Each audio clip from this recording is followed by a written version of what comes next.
Sobrang legit. Ipapakilala ko na sa inyo si Larissa. Oh, may ko naman sa mga followers namin dyan. Hindi ko alive ako.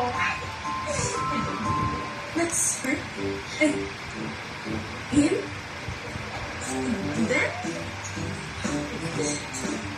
Oh, yun ang pala sa mga followers namin. O, pasok kayo, pasok. Sir, O, bali itong kwarto na to, ito na gagawin natin storage. Dito natin lalagay yung mga supplies at saka yung mga equipment na medyo bira na gamitin.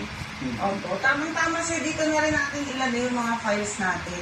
Ay, nandito rin po ba tayo mag-aayos? Hindi, kahit mamaya na lang po siguro after ng meeting natin. Oo nga, unahin na natin yung sales page para kay Mr. Romano.